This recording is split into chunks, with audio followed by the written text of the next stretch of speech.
Tiga orang penting di negeri ini membawa pesan penting, yang isinya mengingatkan agar semua pihak tetap waspada, karena krisis langka akan membayangi dunia.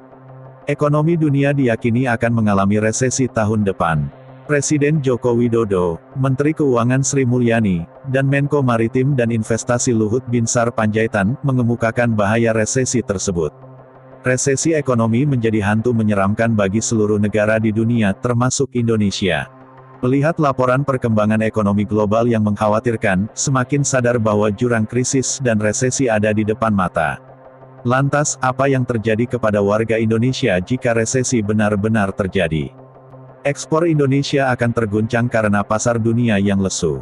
Ekspor sendiri berkontribusi sebesar 23% terhadap pertumbuhan ekonomi di kuartal 1 2022. Kemerosotan ekspor akibat resesi dunia tentunya akan memangkas PDB Indonesia. Nah, saat ekspor kemudian menjadi lesu, dampaknya akan terasa bagi eksportir.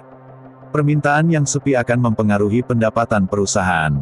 Di sisi lain, beban operasional tetap harus berjalan seperti listrik, sewa gedung, dan karyawan. Biasanya untuk mengurangi beban, kapasitas produksi pun dikurangi mengikuti permintaan yang turun. Selain itu, karyawan pun jadi korban dengan adanya pemotongan gaji. Bahkan lebih parah, adanya pemutusan hubungan kerja, atau PHK. Ujung-ujungnya daya beli pun semakin rendah, karena pendapatan yang terpotong atau bahkan terputus. Tingkat pengangguran pun akan menjadi bertambah. Sudah pasti saat pendapatan berkurang, pengeluaran hanya terbatas untuk memenuhi kebutuhan pokok saja. Masalah makin rumit ketika ada hutang yang belum dibayar, dan sudah segera jatuh tempo. Apalagi saat terjadi resesi, menjual aset di harga terbaik akan sangat sulit. Sebab daya beli masyarakat sedang lesu saat itu. Kemudian jika melihat kondisi saat ini, resesi dipicu oleh kenaikan suku bunga bank sentral yang agresif. Sehingga bisa menggerek suku bunga kredit, yang membuat utang menjadi lebih mahal.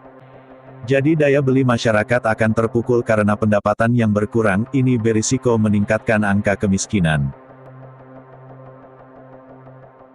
Artinya industri yang memiliki proporsi bahan baku impor yang cukup besar, ini seperti makanan minuman, terutama yang menggunakan bahan baku impor ya, seperti gandum, kedelai, gula, ya.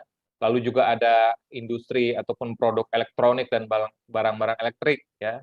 Lalu juga tekstil, ya, farmasi. Jadi semua sektor usaha tersebut memang akan terkena dampak lebih signifikan dibandingkan sektor-sektor lainnya yang tidak terlalu mengandalkan kebutuhan impor.